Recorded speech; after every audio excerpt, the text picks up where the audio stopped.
यवतमाळ जिल्ह्यातील खाजगी कोविड रुग्णालयामध्ये भरती असलेले रुग्ण व त्यांच्या नातेवाईकांकडून काही रुग्णालये अव्वाच्या सव्वा रक्कम घेत असल्याच्या तक्रारी शासनाला प्राप्त झाल्या होत्या। या बाबीची गंभीर दखल यवतमाळ जिल्हा प्रशासनाने घेतली आणि खाजगी कोविड रुग्णालयामध्ये ऑडिटर नियुक्त करण्यात आलेले आहेत।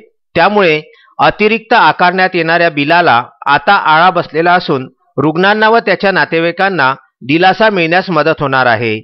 यवतमाळ जिल्ह्यामध्ये कोरोना बाधित रुग्णांच्या संख्येमध्ये दिवसेंदिवस वाढ होत असून त्यावर प्रतिबंधात्मक उपाययोजना करण्याकरिता शासनाच्या मार्गदर्शक सूचनेनुसार यवतमाळ जिल्ह्यामध्ये 17 खाजगी रुग्णालयांना डेडिकेटेड कोविड केअर सेंटर म्हणून मान्यता देण्यात आलेली आहे। या खाजगी रुग्णालयांमध्ये भरती असलेले रुग्ण व त्यांच्या नातेवाईकांकडून खूपदा जास्तीची रक्कम घेतल्या असल्याच्या तक्रारी जिल्हा प्रशासनाला प्राप्त झाल्या होत्या।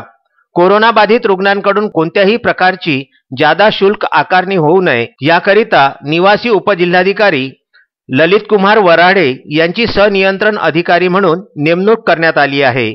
तर या 17 खाजगी रुग्णालयांमध्ये ऑडिटर नेमण्यात आले आहेत। यामध्ये यवतमाळ येथील Shaha hospital, Sai Shraddha hospital, Rathod incentive care unit hospital, Sanjeevani hospital, Dhawane hospital, Yavatmal covid centre, Ujwane hospital, Criticare hospital, Mahalakshmi multi speciality hospital, तर पुसद येथील Medicare hospital, Icon hospital, Chavan hospital, Lifeline hospital, Wadte hospital, तर दिग्रस येथील डॉक्टर संदीप दुधे हॉस्पिटल, आरोग्यधाम हॉस्पिटल आणि सुगम हॉस्पिटल यांचा समावेश आहे। या खाजगी रुग्णालयांमध्ये नेमण्यात आलेल्या ऑडिटर मार्फत दैनंदिन भरती होणाऱ्या रुग्णांची माहिती घेणे, रुग्णालयातील उपलब्ध बेड संख्या, ऍक्टिव्ह रुग्ण, पॉझिटिव्ह रुग्ण, सुटी देण्यात आलेले रुग्ण यांची अद्ययावत माहिती ठेवणे, कोरोनाबाधित रुग्णांकडून व्यवस्थित शुल्क आकारणी केल्या जाते की नाही याची पडताळणी करणे